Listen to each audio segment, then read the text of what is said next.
Tea leaves, quiet lies, one body, a Miss Marple case.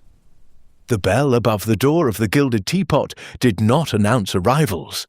It accused them. It was a sharp, brassy sound, a metallic intrusion that sliced through the low hum of village gossip and the clatter of porcelain.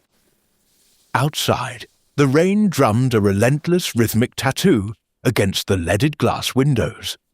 A grey curtain that turned St. Mary Mead into a watercolour painting left out in a storm. Miss Jane Marple sat in her usual corner, the one furthest from the draughty entrance, her knitting needles clicking a soft counterpoint to the weather. Click, click, pause, click, click, turn. The air in the shop was heavy today. It was a thick sensory soup of wet wool, damp tweed, the sharp acidic tang of lemon slices, and the underlying sugary warmth of baking scones. But beneath it all, Miss Marple detected something else. A scent she often associated with the village hall meetings when the budget was discussed. It was the metallic, coppery smell of anxiety. She looked down at her knitting. A pink scarf for her nephew's wife, though she suspected Raymond's wife would find the colour quaint and bury it in a drawer. Miss Marple did not mind. The knitting was merely a prop, a shield behind which she could observe the theatre of human nature without being accused of staring. And there was, she noted with a weary inward sigh, quite a performance happening at the centre table. Mrs. Clarissa Vane sat like a monarch on a throne. She was a large woman, upholstered in purple silk that seemed to strain against the confines of her stays, her grey curls tight and unforgiving against her skull. She did not merely occupy the chair, she conquered it. Even the crocheted antimacassar pinned to the headrest seemed to droop in surrender behind her imposing neck. "Emily, for heaven's sake, stop fidgeting," Clarissa snapped.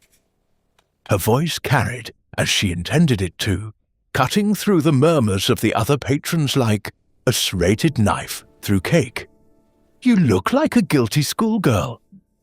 Opposite her sat Emily Vane, the niece, a pale, washed-out creature in a beige cardigan that did nothing to help her complexion.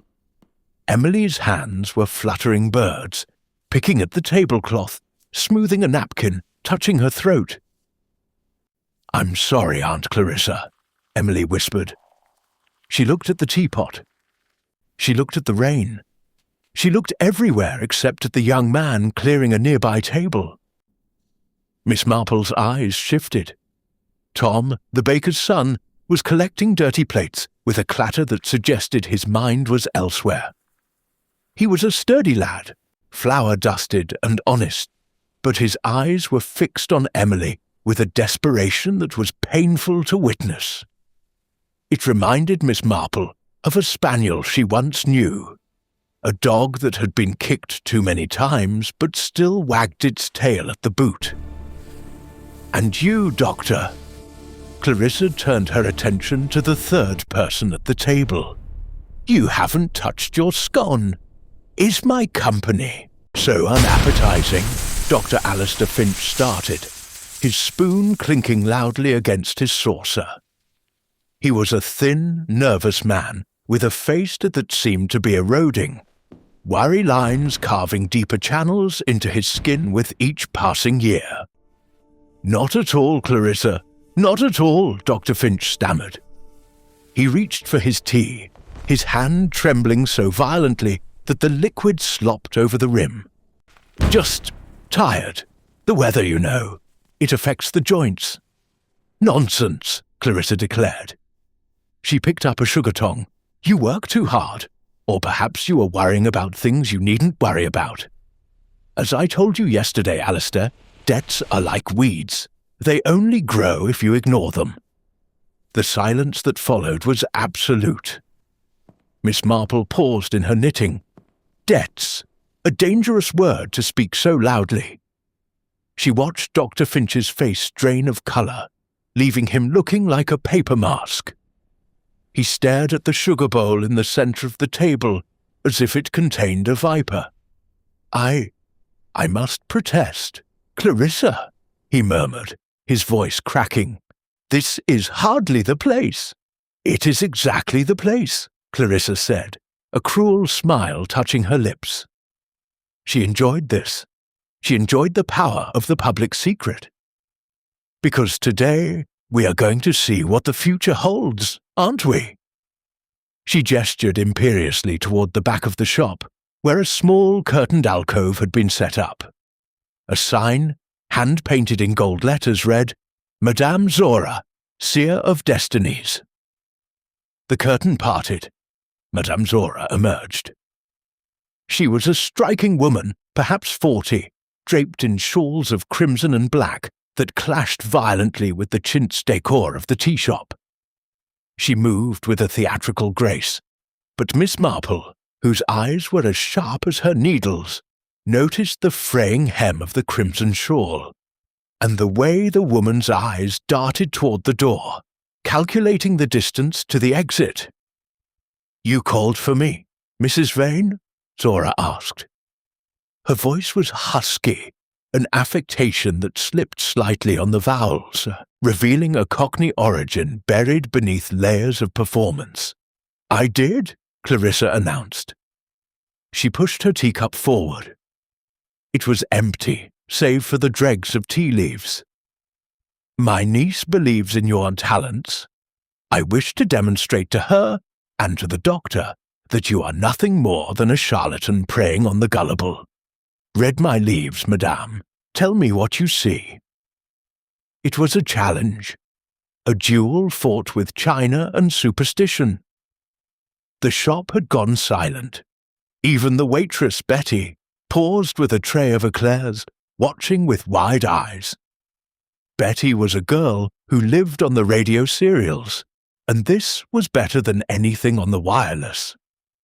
Madame Zora approached the table. She smelled of patchouli and stale smoke, a scent that fought a losing battle against Clarissa's overpowering lavender water. She hesitated, her hand hovering over the cup. "Well," Clarissa barked, "are you waiting for a divine signal, or just thinking up a lie?" Zora took the cup. She peered into the bottom. She swirled it once, twice, then she froze. The colour drained from the fortune-teller's face, leaving her rouge standing out like bruises on her cheeks. She looked up, her dark eyes wide with genuine fear. This was no act. Miss Marple knew fear when she saw it. She had seen it in the eyes of a maid who had broken a vase, and in the eyes of a soldier who heard a car backfire. "I cannot," Zora whispered. She tried to set the cup back down, but her hand shook. "Read it," Clarissa commanded. "I see," Zora's voice trembled. "I see a crossed line, a silence that will not be broken, and a bitter taste." Clarissa threw her head back and laughed. It was a harsh, cawing sound, like a crow on a fence post. "A bitter taste? Is that the best you can do? A crossed line? You speak in riddles because you have no answers. You are a fraud, woman, a fraud, and I shall see to it that the committee revokes your lease by morning. I will run you out of St. Mary Mead before the week is out." Clarissa reached for the teapot again. "Alistair, pour me another cup. I need to wash the taste of this nonsense out of my mouth." Dr. Finch, looking as though he were moving underwater, reached for the floral teapot. He poured. The dark liquid streamed into the cup. Clarissa reached for the sugar bowl, a silver thing, polished to a shine, and dropped 2 cubes into the hot liquid. Miss Marple frowned. The needles stopped. 2 cubes. Clarissa Vane was known throughout the village for her sour disposition and her equally sour palate. She took lemon, always lemon, thin yellow slices that floated like drowning suns in the dark tea. Why sugar? Perhaps, Miss Marple reasoned, the shock of the confrontation, or a desire for comfort. Humans were odd creatures. They reverted to childhood habits when stressed. Clarissa lifted the cup. She drank deeply, her eyes locked on Madame Zora, a look of triumph etched into her heavy features. "You see," Clarissa said, lowering the cup, "I drink to your... Depart." The word broke in half. Clarissa Vane's eyes bulged. Her hand flew to her throat, clutching at the pearls that strangled it. The cup fell from her hand, shattering against the edge of the table. Shards of china exploded outward, skittering across the floor like terrified beetles. Tea, hot, dark tea, splashed across the white tablecloth, soaking into the fabric like a spreading bruise. "Aunt!" Emily screamed. She jumped up, knocking her chair backward. Clarissa made a terrible sound, a wet, gurgling gasp. She stood up, swaying like a felled oak, her face turning a mottled purple. She clawed at the air, at the tablecloth, at Dr. Finch's lapel. "You!" she choked out. "You!" And then she collapsed. She hit the floor with a thud that shook the floorboards. The antimacassar fluttered down from her chair, landing softly beside her head like a lace shroud. Chaos erupted.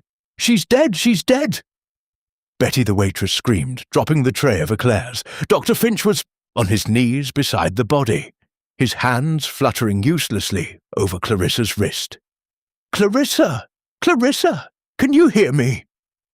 Madame Zora stood frozen, the empty cup still clutched in her hand, staring at the woman who had just threatened to destroy her. Miss Marple did not scream. She did not run. She carefully placed her knitting into her bag, securing the needles with a cork. She stood up, smoothing her tweed skirt, and walked, not rushed, but walked with purpose, towards the fallen woman. She saw the doctor checking for a pulse that wasn't there. She saw the niece weeping into her hands, her shoulders shaking. She saw the baker's son, Tom, moving to put a protective arm around Emily. But Miss Marple was looking at the table. She looked at the spilled sugar bowl.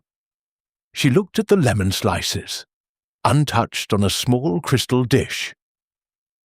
She looked at the brown stain of the tea spreading across the cloth, and the shattered remains of the cup. And she noticed what was missing. There was no smell of bitter almonds. That was the classic sign of cyanide, the poison of choice in detective novels. But the air here smelled only of the lavender water, now rising up in a suffocating wave from the warm body, and the sweet, cloying scent of the spilled sugar. And something else was absent. Miss Marple watched Dr. Finch. He was a medical man. He should have been barking orders, calling for an ambulance, clearing the airway. Instead, he was kneeling there, holding the dead woman's wrist. And he was looking not at her face, but at Madame Zora. And in his eyes there was not shock, nor professional detachment. There was relief. It was a fleeting thing, gone in a blink, replaced by the appropriate mask of horror. But Miss Marple had seen it. It was like seeing a fox in the garden. Once you knew it was there, the garden never looked quite the same again. "Someone call the police," Dr. Finch said, his voice shaky but gaining strength. I believe it was her heart. The shock. Poor Clarissa." "Heart?" Madame Zora whispered. "But the leaves, the bitter taste." "Be quiet, woman," Finch snapped, turning on her with sudden ferocity. "Haven't you done enough?"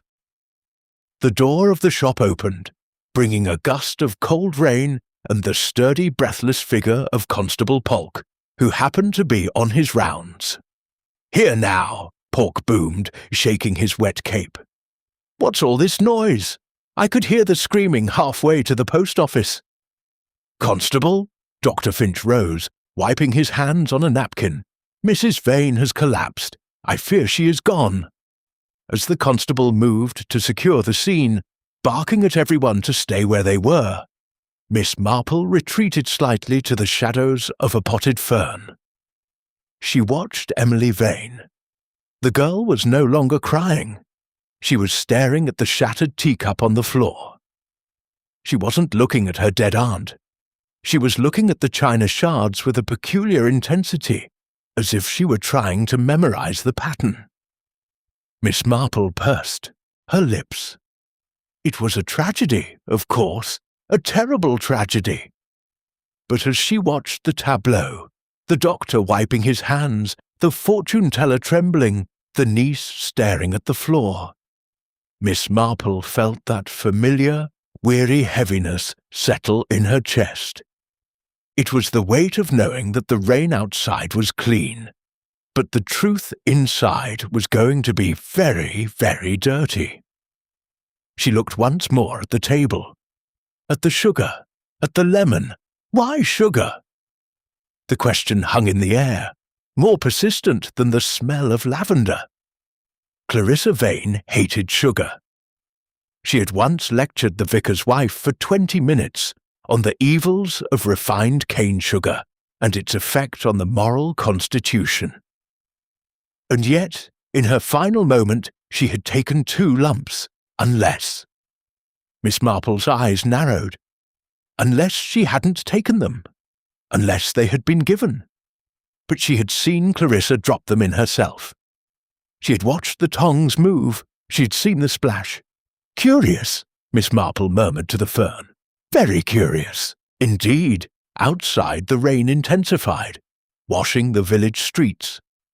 But inside the Gilded Teapot, the stain on the tablecloth was setting, dark and permanent.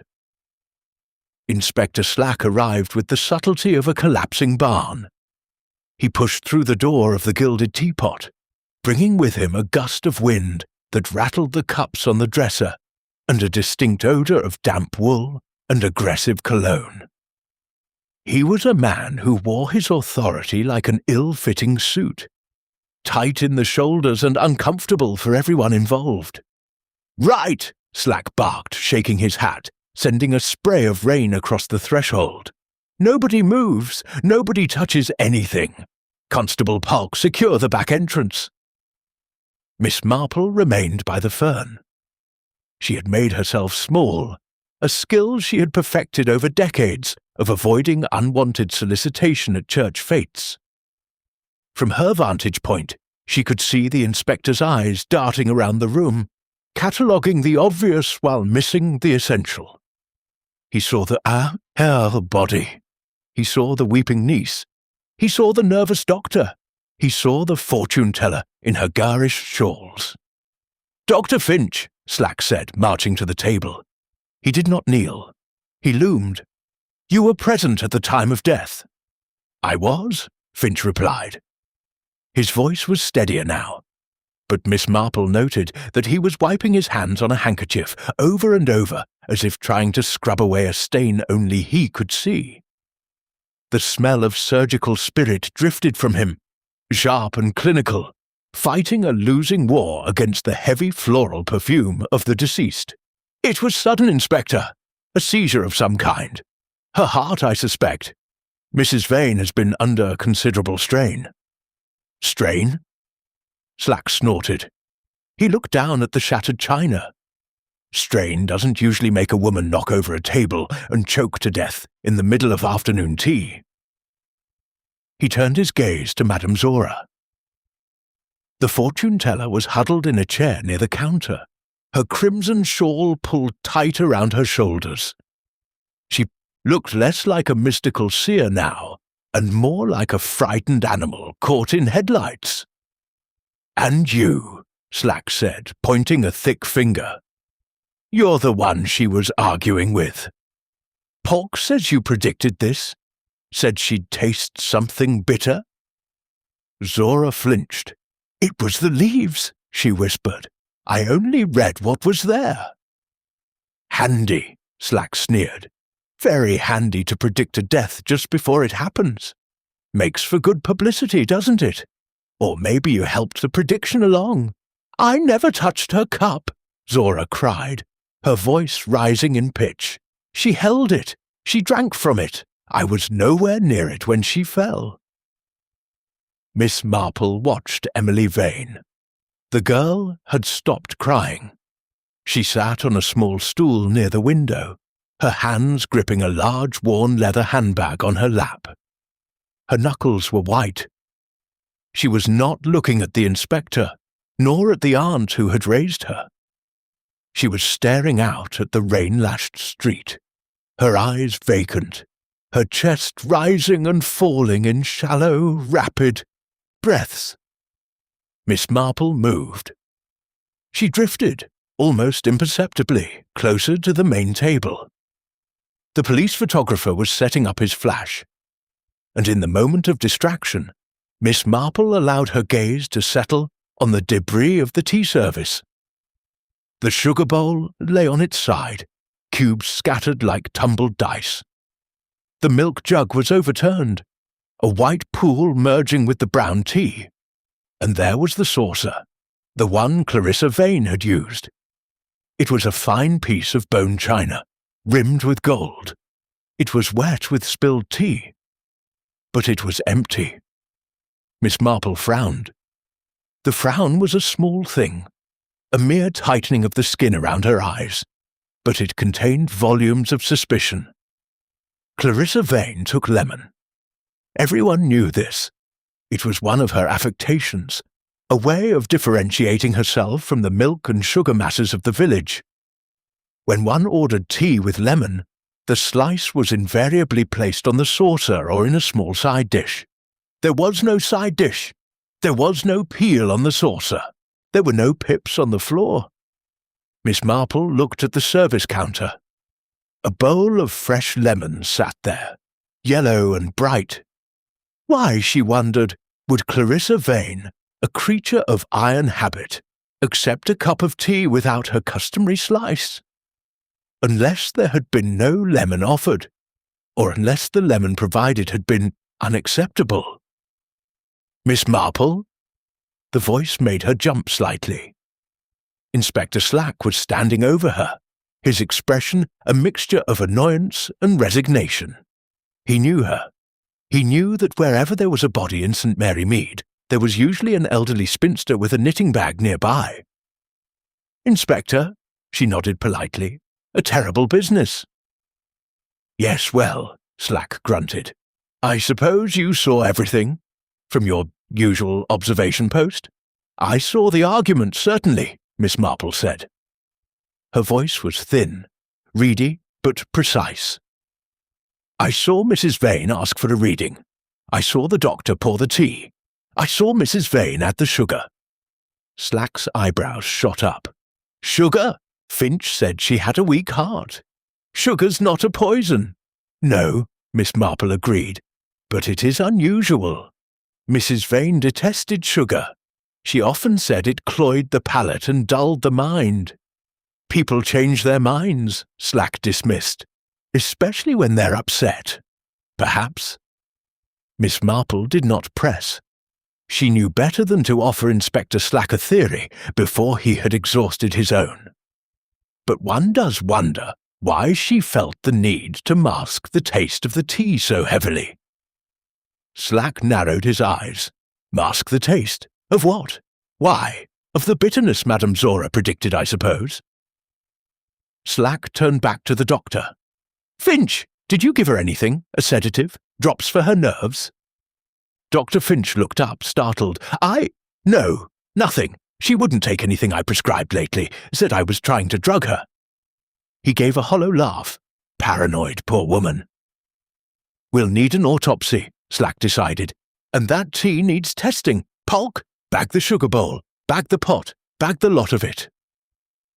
The police began to sweep the contents of the table into evidence bags. Miss Marple noticed Emily Vane stand up.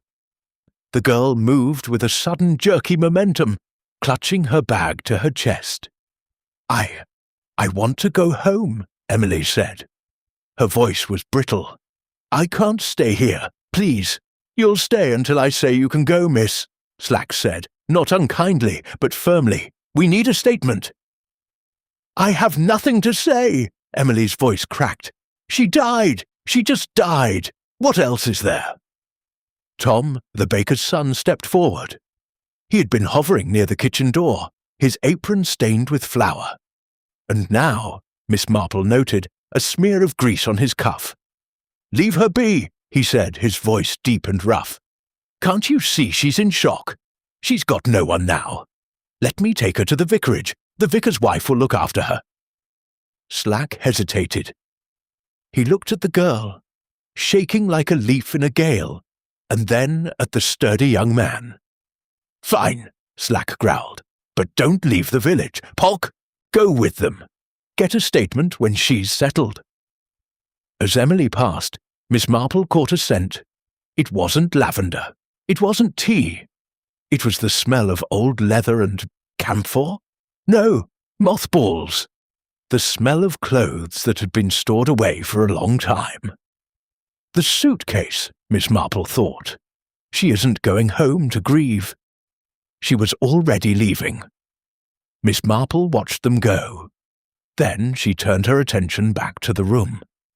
She needed to sit down.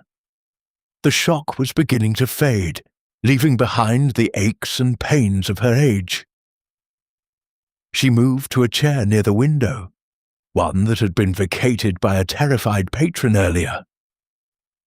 She adjusted the antimacassar behind her head, a hideous thing of orange and brown wool that scratched against her neck, and closed her eyes for a moment. The puzzle was forming. The pieces were jagged, sharp-edged things that refused to fit together. Piece 1, Clarissa Vane, a tyrant who controlled her money and her niece. Piece 2, Dr. Finch, a man drowning in debt and fear, who poured the tea but didn't drink it. Piece 3, Madame Zora, a fraud who seemingly predicted a murder she couldn't have orchestrated unless she had an accomplice. Piece 4, the sugar that shouldn't have been there, and the missing piece, the lemon. Miss Marple opened her eyes. She looked at the floor where the photographer was working. He was photographing the stain. "Excuse me," she said softly to the young man. He looked up, annoyed. "Yes, ma'am." "The lemon slices," she said, "from the bowl on the counter. Did you notice if anyone moved them?" "Moved 'em?" The photographer blinked. "No, ma'am, why?" "And the bin?" She pointed to the small waste-paper basket behind the counter. "Has anyone looked in there?" "Inspector," the photographer called out. "The old lady wants us to search the rubbish." Slack groaned. He walked over, exasperated. "Miss Marple, really? We are looking for poison, not potato peelings." "Poison is often hidden in the mundane, Inspector," she said. "If I were you, I would look for a lemon. A lemon that perhaps wasn't quite right." Slack stared at her. Then, shaken by a doubt he couldn't name, he gestured to Polk. "Check the bin, if only to stop her asking." Polk upended the small wicker basket onto a sheet of newspaper. There were receipts, a broken saucer, coffee grounds. And there, nestling among the refuse, were 3 lemon wedges. They were squeezed dry, their rinds twisted. But there was a 4th wedge. It was whole, unsqueezed. But the flesh of the fruit was not the bright, translucent yellow it should have been. It was marred by small, dark punctures. Tiny holes, as if a needle had been driven into the pulp, injecting something deep into the juice sacs. Slack stared at it. The smell of almonds, faint, sweet, and deadly, suddenly seemed to rise from the paper, cutting through the damp air like a razor. "Well," Slack said, his voice dropping to a hush, "I'll be damned." He looked at Miss Marple. She did not smile. She did not look triumphant. She looked incredibly sad. "It wasn't in the tea, Inspector," she said quietly. "And it wasn't in the sugar." The sugar was the desperate attempt of a dying woman to sweeten a drink that had suddenly become incredibly bitter. She bit into the lemon, you see. She always bit the lemon before dropping it in. A habit, a fatal habit. But who gave it to her? Slack demanded. The waitress brought the tray, but Finch poured. And the girl was sitting right there. Yes, Miss Marple said. She stood up, gathering her bag. The orange antimacassar slipped from the chair back as she rose, falling to the floor like a dropped flag. They were all there, and they all had reason to wish her silence. She walked to the door. "Where are you going?" Slack called after her. "To the vicarage, Inspector," she replied, opening the door to the rain. "I believe there is a young woman there who needs fresh clothes. And perhaps a listener who is not a policeman." The door closed behind her. The bell clanged once more. Cling-clang, a final note of discord in a room full of broken china and broken lives. Outside, the rain had turned the village green into a marsh. Miss Marple walked carefully, her galoshes splashing in the puddles. The physical evidence was with the police now. The cyanide-laced lemon, the sugar bowl. But the human evidence, the lies, the secrets, the quiet desperation that drives a person to turn a fruit into a weapon, that was still waiting to be uncovered. She needed to know why Emily was leaving. She needed to know why Dr. Finch had looked relieved. And she needed to know why Madame Zora, a woman who lived by deception, had looked so genuinely terrified when the truth came out. As she turned the corner towards the vicarage, the wind picked up, stripping the last of the autumn leaves from the oak trees. They swirled around her feet, wet and heavy. A carpet of decay that hid the treacherous stones beneath, much like the polite smiles of her neighbours, hid the darker impulses of the heart. Miss Marple tightened her grip on her bag. The knitting needles clicked against each other. The investigation had truly begun. The vicarage drawing-room was a sanctuary of worn chintz and damp spaniel. It was a room that smelled perpetually of beeswax, wood smoke, and the faint, dusty odour of sermons written decades ago and left to moulder in the study. Today, however, these familiar domestic scents were overlaid with the sharp acidic tang of cheap sherry and the humid, animal smell of wet wool coats drying by the fire. Miss Marple entered quietly. She had removed her galoshes in the hall, placing them neatly beside the vicar's muddy boots, and now moved across the threadbare carpet with the silent, purposeful tread of a cat stalking a particularly interesting beetle. The room was already occupied. Mrs. Price Ridley, the village's unofficial town crier and moral arbiter, was ensconced in the largest armchair by the fireplace. A glass of sherry tilted dangerously in her hand as she leaned forward, her bosom heaving with the delicious weight of the scandal. "It is a judgment," Mrs. Price Ridley was declaring to the vicar's wife, Griselda, who looked harassed and was trying desperately to darn a sock while listening. "A judgment, plain and simple. Clarissa Vane was a godless woman in her heart, despite her committee work, and to die in the presence of a fortune-teller? It is practically biblical." "It is practically a police matter," Griselda murmured, biting a thread. "Jane, dear, do come in. The kettle is just boiling." Miss Marple took a seat on a small, uncomfortable Victorian nursing chair. She adjusted her skirt and rested her knitting bag on the floor. Her eyes, pale blue and deceptively mild, swept the room. "I understand Emily is here?" Miss Marple asked. "Upstairs," Griselda sighed. "Resting, or trying to. That young man, the baker's boy, is sitting on the huge landing outside her door like a guard dog. Won't let anyone pass." "And Dr. Finch?" Gone back to the surgery, Mrs. Price Ridley sniffed.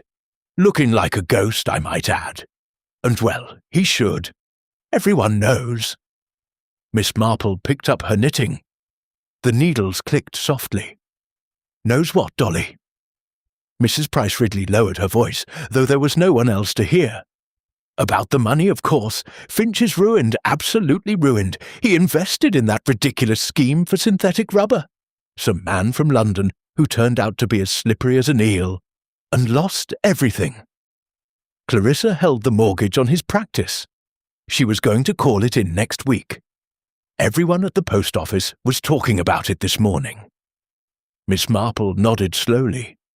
Debt, the most common of motives, second only to love. And, Mrs. Price Ridley added, leaning in closer, the sherry fumes wafting across the space like a fog, they say she threatened to report him to the medical board. Something about a misdiagnosis years ago. Old Mrs. Polk's husband. Clarissa knew about it. She kept it over his head like a sword. A motive with two edges, Miss Marple thought. Financial ruin and professional disgrace. It was a potent cocktail, certainly strong enough to drive a man to poison. But surely, Miss Marple said, her voice soft, poisoning a lemon requires preparation, forethought. It is not the act of a man acting in a sudden panic. Unless he carried it with him, Mrs. Price Ridley exclaimed triumphantly. Doctors always have bags full of dangerous things. Arsenic, strychnine, who knows what else? Cyanide, Miss Marple corrected absently. It smells of bitter almonds. Did you notice, Griselda, if Dr. Finch smelled of almonds when he arrived? Griselda looked up, startled. No, he smelled of antiseptic. And rain. Why? Curiosity, Miss Marple said. She stood up. I think I shall go up and see Emily. I have brought her some lavender salts. They are very soothing for the nerves. She climbed the stairs. The house was quiet, save for the ticking of the grandfather clock in the hall and the distant clatter of Mrs. Price Ridley's voice continuing her monologue below. On the landing, Tom sat on a wooden chair, his arms crossed over his chest. He looked out of place in the vicarage, too large and too rough-hewn for the delicate wallpaper. When he saw Miss Marple, he stood up, his expression defensive. She's sleeping, he said gruffly. I won't wake her if she is, Miss Marple assured him. But I think she might need a friend who is not a policeman, don't you? Tom hesitated, then stepped aside. She's scared, Miss Marple. She didn't do it. I swear on my mother's grave, she didn't do it. I know she didn't do it, Tom, Miss Marple said. The lie came easily. She didn't know, not yet, but she needed to see inside the room. She entered. The spare bedroom was small and chilly. Emily Vane lay on the narrow bed, staring at the ceiling. She was still wearing her beige cardigan, but she had kicked off her shoes. In the corner, shoved hastily behind a wardrobe but still visible to Miss Marple's sharp eyes, was the suitcase. It was a cheap cardboard thing, battered and worn. A piece of string had been tied around the handle, where the latch was broken. Miss Marple sat on the edge of the bed. The mattress sagged. Emily, she said. The girl turned her head. Her eyes were red-rimmed, the skin beneath them bruised with exhaustion. Miss Marple! I brought you these. Miss Marple placed the smelling salts on the bedside table. Then she folded her hands in her lap. You were leaving him, weren't you? Emily blinked. Leaving? Who? Not Tom, Miss Marple said. You were leaving St. Mary Mead, leaving your aunt, leaving everything. The suitcase is packed. Emily froze. Then a sob broke from her chest, a ragged, tearing sound. She sat up, clutching the quilt. I had to, she whispered. She found out about Tom. She said she would cut me off without a penny. She said I was ungrateful, a little slut who would end up in the gutter." The venom in the girl's voice was shocking. It was the accumulated poison of years of servitude. "So you packed," Miss Marple prompted. "I was going to catch the 4:15 train," Emily confessed. "To London. I have a cousin there. I didn't care about the money. I just wanted to be free. I wanted to breathe." "And the lemon?" Miss Marple asked. The question was dropped casually, like a stitch. Emily frowned. "The lemon? Your aunt's tea. You were sitting next to her. You saw the lemon slices on the table." I suppose so. There was a bowl. Aunt always had a bowl." "Did you see anyone touch it before the tea was poured?" Emily closed her eyes, her brow furrowing in concentration. "Madame Zora," she said suddenly. She brushed against the table when she came out from the curtain. Her shawl. It knocked the menu over. She reached out to steady it. "And Dr. Finch? He was there first. He arrived before us. He was sitting at the table when we walked in." Miss Marple nodded. She stood up and walked to the window. The rain was easing, leaving a dripping, melancholy world outside.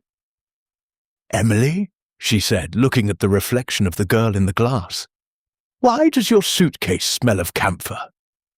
Emily looked confused. "Camphor? Oh, the winter clothes. I packed my heavy coat, the one from the attic." "But it is only October," Miss Marple noted.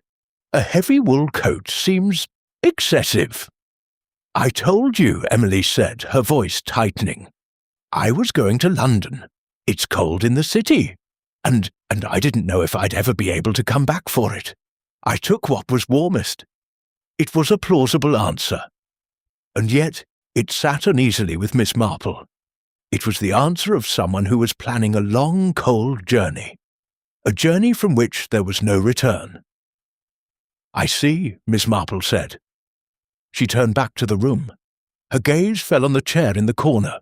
Draped over the back was a white crocheted antimacassar, identical to the one in the tea shop, a common pattern in the village. But this one was stained. A small dark smudge near the fringe. Miss Marple walked over and touched it.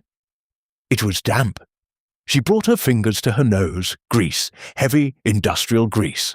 "Tom sat here?" she asked. "Yes," Emily said. "Before you came in. Why?" "No reason," Miss Marple said. "He seems a very devoted young man."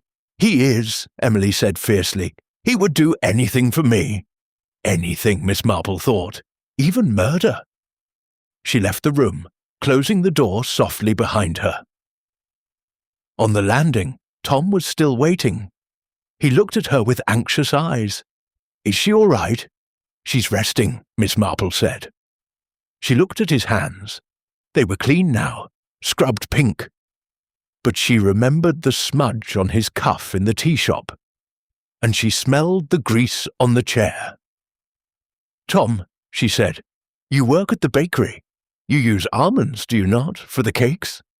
Flinched. It was a small movement, a tightening of the shoulders, but to Miss Marple it was a shout. "We use essence," he said, "for the Bakewells. Why? And you have access to the delivery van? You fix the engine yourself?"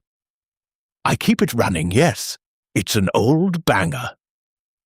"Grease and almonds," Miss Marple murmured. "A curious combination." "Look," Tom stepped forward, his bulk suddenly menacing in the dim hallway.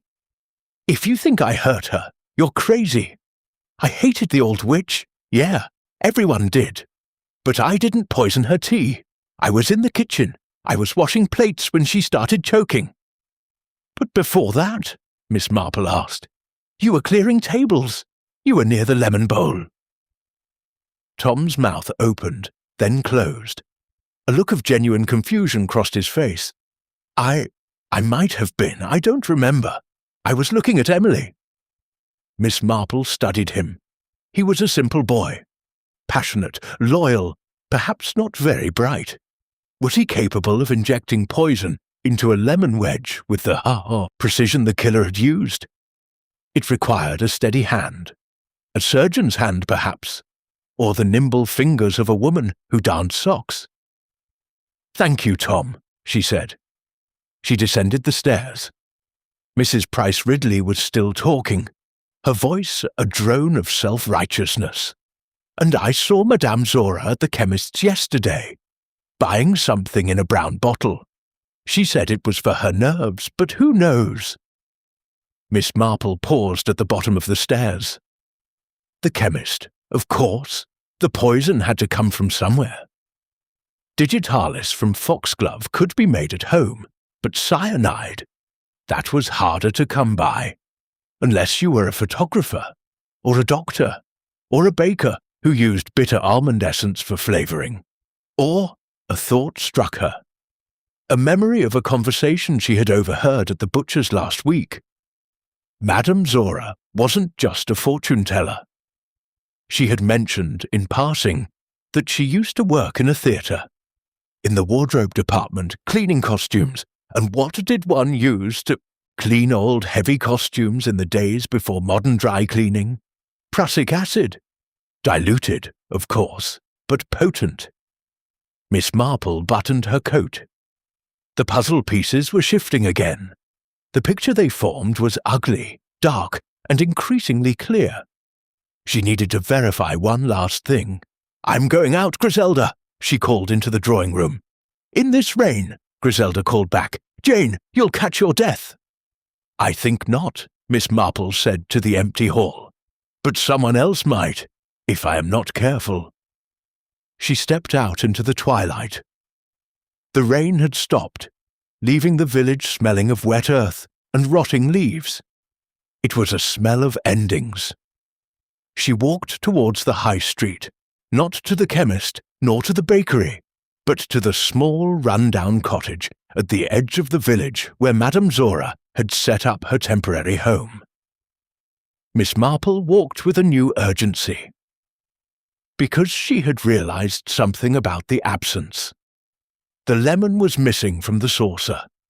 The bitter smell was missing from the tea. But there was one other thing missing. When Clarissa Vane had collapsed, knocking the table over, the sugar bowl had spilled, the milk had spilled, the tea had spilled, but the money hadn't spilled. Clarissa Vane had gone to the tea shop to pay Madame Zora for the reading, or rather to refuse to pay her. But Clarissa always carried her large leather purse. She had placed it on the table when she sat down. Miss Marple had seen it. It wasn't on the table in the photographs. It wasn't in the evidence bags. It was gone. And a murderer who killed for silence was one thing. A murderer who killed for theft was quite another. Or perhaps the theft was merely an opportunist's bonus? No. Miss Marple shook her head. In St. Mary Mead, nothing was ever a coincidence. As she reached the fortune-teller's gate, she saw a light burning in the window, and she saw a shadow move across the curtain, a shadow that was frantically packing a bag. Miss Marple unlatched the gate. It squeaked, a rusty protesting sound in the silence of the evening. The shadow in the window froze. Miss Marple walked up the path, her heart beating a little faster than her doctor would have liked. The air here smelled of wood smoke and fear. She raised her hand and knocked. The door to the cottage opened a crack, held by a rusted security chain. Through the gap, the smell of cheap gin and stale cigarette smoke drifted out, pungent enough to water the eyes. It mingled with the damp earth of the garden, creating an olfactory portrait of desperation. "Who is it?" Madame Zora's voice was a rasp, stripped of its theatrical mystery. "Jane Marple," the older woman said, her voice firm despite the chill wind. "I am not the police, my dear, but I know about the note." It was a gamble, a bluff drawn from a lifetime of observing village children hiding broken vases, but it struck home. The chain rattled and fell. The door opened. Madame Zora stood in a hallway cluttered with boxes. Her face was scrubbed clean of makeup, revealing a map of fine lines and exhaustion. Without the crimson shawls and the gold hoop earrings, she looked smaller. A woman shrinking into herself. "You'd better come in," she muttered, before the neighbours start twitching their curtains. The interior was a chaotic mess of packing. Clothes were strewn across the sofa. A half-eaten sandwich sat on the mantelpiece next to a crystal ball that looked decidedly dusty. "You're leaving," Miss Marple stated, stepping over a pile of theatrical magazines. "Wouldn't you?" Zora lit a cigarette with shaking hands. "The police think I poisoned her. That inspector looked at me like I was something he'd scraped off his shoe. I'm not staying to hang for a crime I didn't commit." "You didn't poison her," Miss Marple agreed, taking a seat on a wooden chair that looked reasonably sturdy. "But you did predict it. A bitter taste, you said. A crossed line. That was very specific." Zora exhaled a plume of blue smoke. She paced the small room, her heels clicking nervously on the linoleum. "It was a feeling, a psychic impression. It was a script," Miss Marple corrected gently.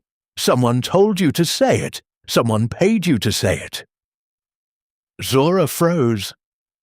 She looked at the old woman, her eyes wide. Then the fight went out of her. She slumped onto the sofa, burying her face in her hands. £50, she whispered. £50 in an envelope slipped under my door 3 days ago. Typed note. It said, "During the reading, tell her she will taste bitterness.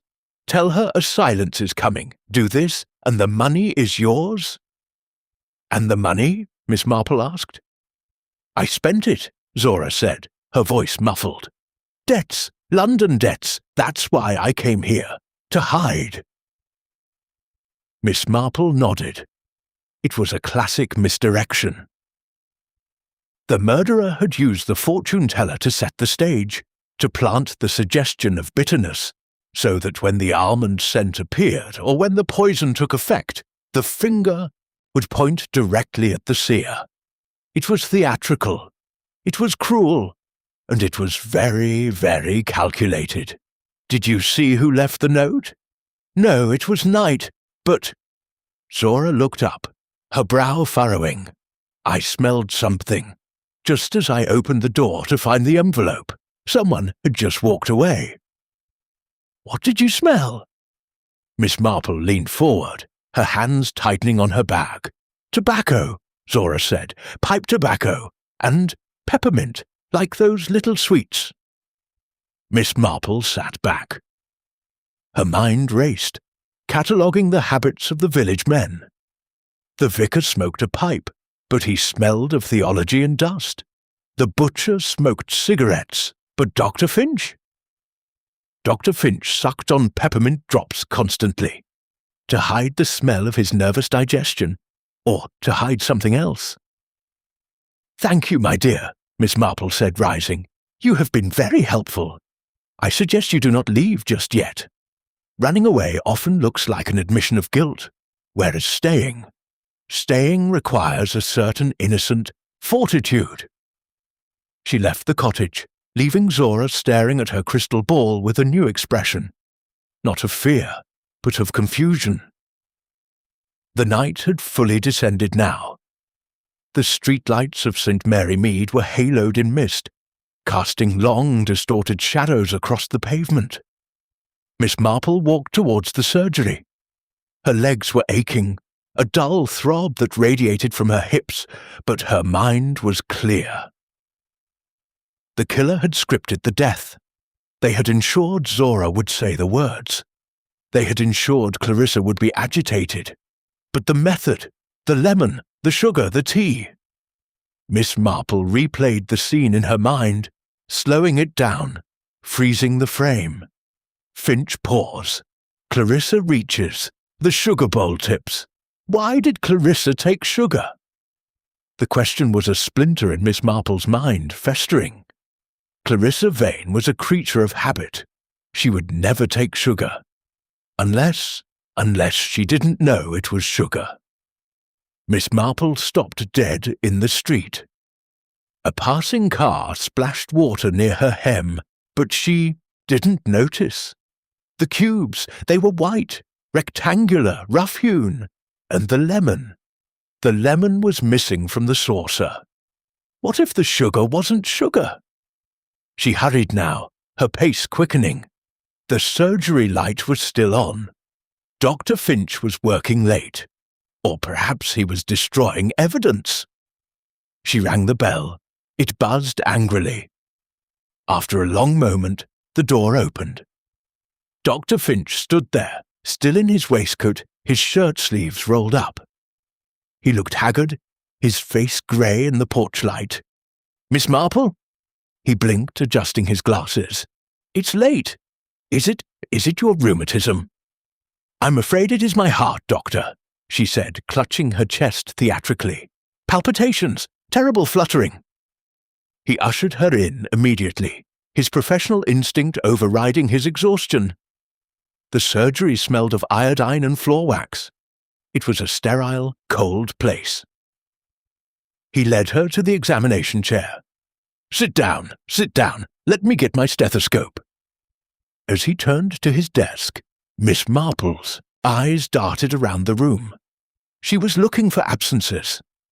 The desk was cluttered. Papers, files, a prescription pad. But there was something missing. Usually, Dr. Finch kept a large jar of peppermint humbugs on the corner of his desk. He offered them to children. He ate them himself. The jar was gone. And there, on the side table, next to a stack of medical journals, was a small portable radio. It was playing softly. A voice was announcing a program. And coming up next on the Light program, we have the latest episode of The Goon Show. Miss Marple frowned. The Goon Show? No, that wasn't right. The voice on the radio continued, followed by a special broadcast from the new independent television service, Double Your Money, for those of you lucky enough to have the new sets. Miss Marple paused. Double your money? On the television? But surely, she thought, clutching her bag, the commercial television service hadn't launched yet. It was 1954. ITV wasn't due to start until next September. She remembered reading about it in the Times. It was a small thing, a tiny slip in the fabric of reality. A voice from the future playing in a doctor's surgery in 1954. But Miss Marple ignored the impossible radio. Her mind was fixed on the missing jar. "Doctor," she said as he pressed the cold metal disc to her chest. "My niece. She loves those peppermint humbugs you keep, the white ones, shaped like little pillows." Finch stiffened. The stethoscope pressed harder against her ribs, almost painful. I ran out," he said, his voice tight. "Stopped buying them. Bad for the teeth." "Really?" Miss Marple said innocently. "I thought they were excellent for masking other tastes." He pulled the stethoscope away. He stared at her. The silence in the room stretched, thin and taut as a wire. "Your heart sounds fine, Miss Marple," he said. His voice was flat. "Strong as a horse. You'll likely outlive us all." "I intend to," she said. She watched his hands. They were trembling again. And she smelled it. Under the iodine, under the soap. The faint, sweet chemical scent of camphor. Not from a suitcase. From his hands. "You were treating Mrs. Vane for a heart condition, were you not?" she asked. "I was." He moved back to his desk, putting distance between them. "Digitalis?" "Yes, standard treatment. And digitalis. It is made from foxglove. It can be toxic in high doses. It slows the heart until it stops. You seem to know a lot about medicine, Miss Marple. I know a lot about gardens, Doctor. I know that foxglove leaves, if dried and crushed, look very much like dried tea leaves. But Mrs. Vane didn't drink the dregs, did she? She died too quickly. Dr. Finch picked up a scalpel from his tray. He turned it over in his fingers, the light glinting on the blade. She died of a heart attack, Miss Marple. The autopsy will prove it. The autopsy will find the lemon, she said. Finch froze. The police searched the bin. They found peelings. Nothing more. They found the lemon you wanted them to find, Miss Marple said softly. The one with the holes in it. The decoy. The one that smelled of almonds to make us think of Madame Zora and cyanide. A clumsy trick, Doctor. Too theatrical. She leaned forward. But the real poison, that wasn't in the lemon, was it? And it wasn't in the tea. She looked at the empty spot where the peppermint jar used to be. White, rectangular, rough-hewn. The realization hit her with the force of a physical blow. Clarissa Vane hadn't put sugar in her tea. She had put a pill in. Or rather, 2 pills. She was taking her medicine, Miss Marple whispered. At the table, she felt the palpitations brought on by the stress you caused with the fortune-teller, and she reached for her pill box. But she didn't have her pill box, did she? You handed them to her. Finch's face was a mask of stone. She kept them in a sugar tin, Miss Marple continued, her voice gaining strength, carried by the wave of her own deduction. Because she didn't want people to know she was ill. Vanity, Doctor. Pure vanity. She carried them in a small silver tin that looked like a snuff box. But you switched the contents. You have a vivid imagination, Finch said. He took a step towards her. The scalpel was still in his hand. And the sugar cubes in the bowl? Miss Marple stood up, gripping her bag. They weren't sugar either. They were carved camphor blocks, mothballs, shaped to look like sugar. That's why she choked. That's why the tea smelled of camphor when she spilled it.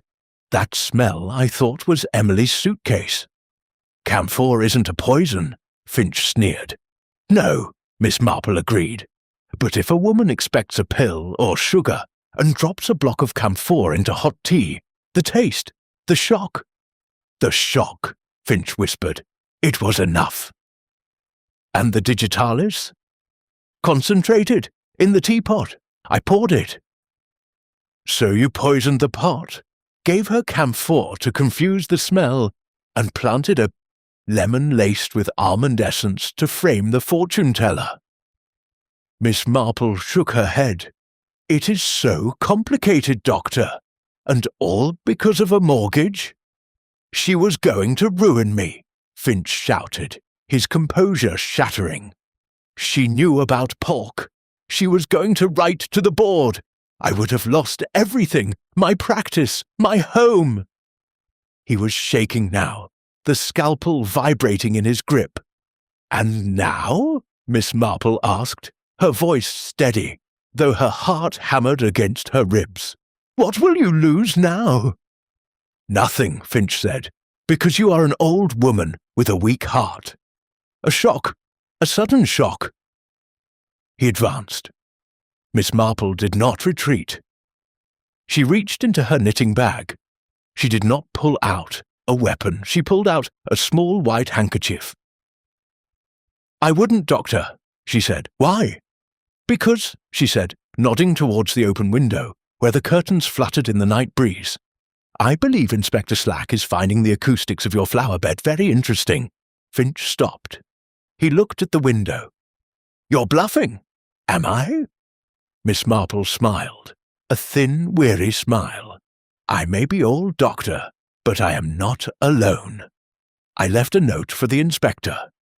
I told him that if he wanted to find the missing money, the money you stole from Clarissa's purse to make it look like robbery, He should look in the false bottom of your medical bag."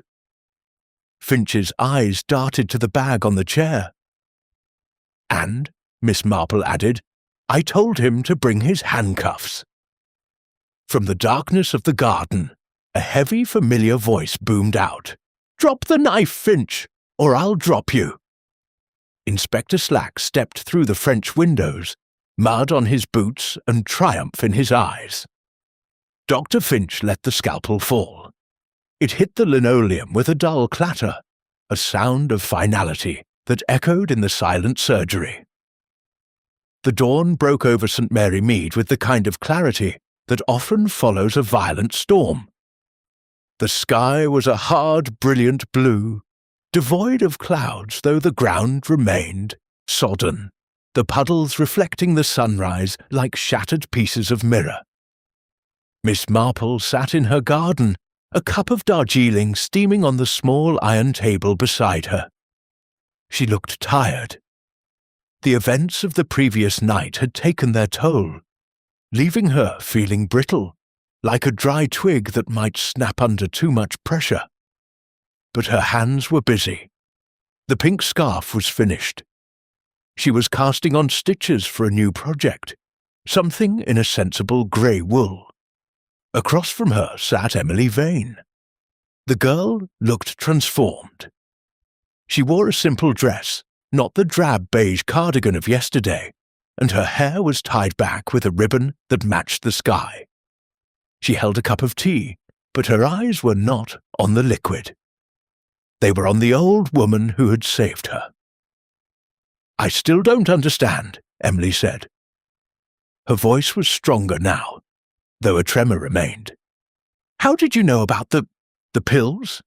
Aunt Clarissa never told anyone about her heart, not even me. Miss Marple paused her knitting.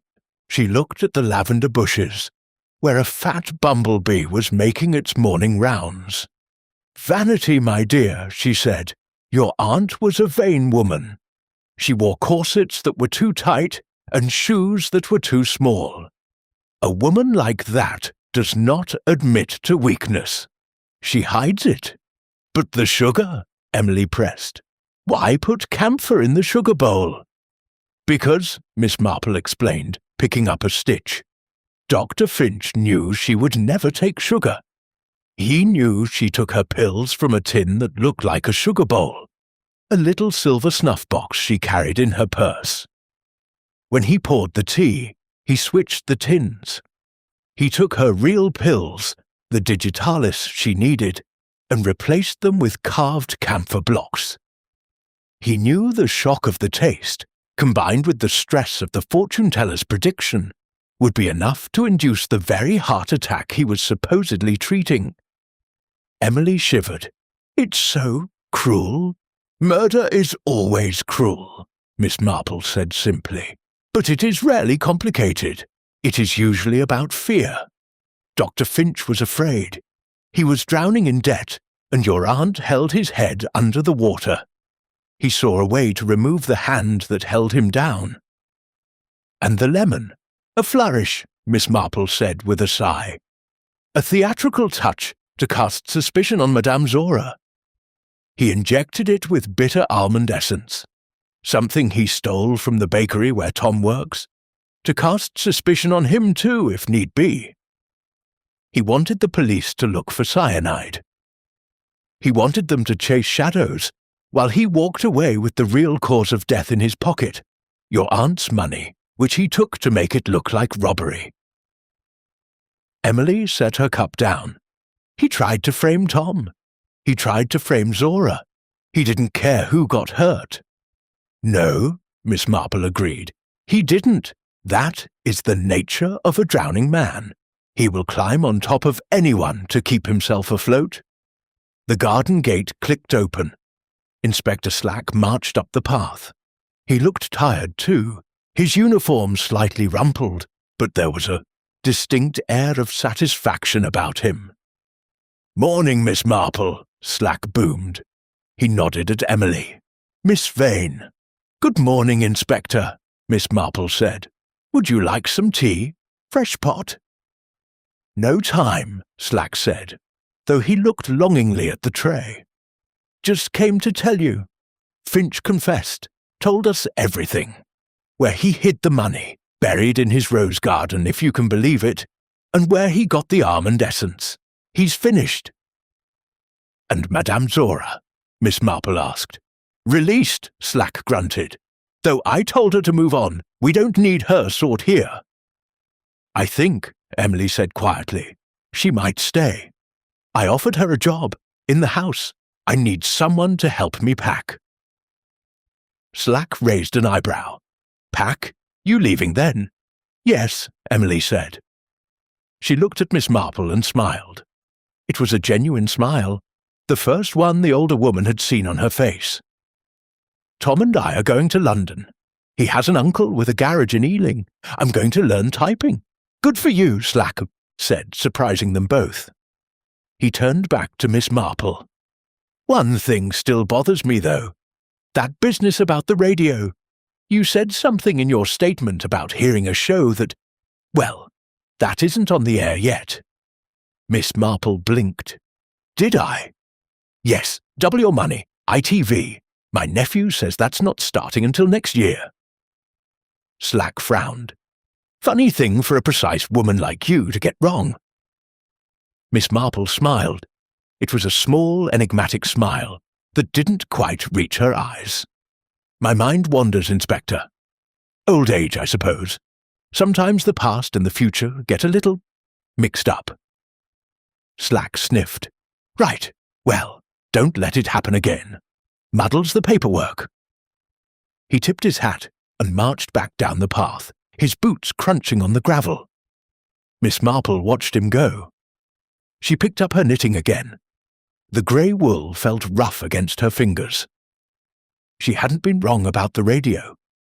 She knew what she had heard, but some mysteries were better left unsolved. Some glitches in the world were best ignored, like a dropped stitch in a complex pattern. If you pulled at it, the whole thing might unravel. "Miss Marple," Emily said softly, "thank you." "For what, my dear?" "For seeing, for looking at a table and seeing what wasn't there." Miss Marple patted the girl's hand. Her skin was dry and papery against the girl's youth. "It is a habit," she said, "a rather unfortunate one, but sometimes useful." She looked back at the house. Through the window, she could see her favourite armchair. The orange antimacassar was slightly crooked. She would have to fix that later. It annoyed her when things were out of place. "You should go," Miss Marple said. "Tom will be waiting." Emily stood up. She leaned down and kissed the old woman's cheek. It was a quick, impulsive gesture that smelled of rain and freedom. "Goodbye, Miss Marple. Goodbye, Emily." The girl walked away, her step light, her back straight. She didn't look back. She walked out of the garden, out of the gate, and into her life. Miss Marple remained. She sat alone in the garden of St. Mary Mead. The bees hummed, the birds sang, the village went about its business. The butcher was chopping meat, the vicar was writing a sermon, the postmistress was steaming open a letter. It was all so normal, so peaceful. And yet Miss Marple knew the truth. She knew that under the green grass the worms were turning. She knew that behind the lace curtains eyes were watching. She knew that evil wasn't a monster that lived in a dark castle. It was a neighbour who smiled at you over the fence while poisoning your cat. It was a tea party where the sugar was camphor. It was a doctor who killed to save his reputation. It was a world where a radio could broadcast the future, and no one noticed but an old woman with a knitting bag. She sighed. A long, shuddering exhale that seemed to release the tension of the last 24 hours.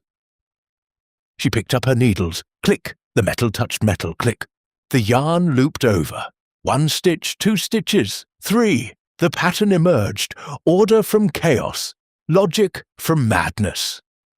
It was, she reflected, the only way to endure. You simply had to keep knitting.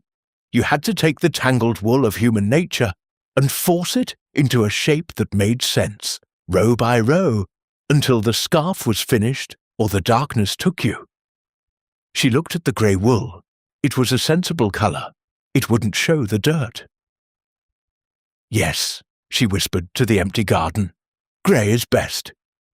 She continued to knit, the rhythm steady and soothing as the sun climbed higher in the sky, illuminating the small, quiet village where nothing ever happened, and where everything, always, was happening. The end.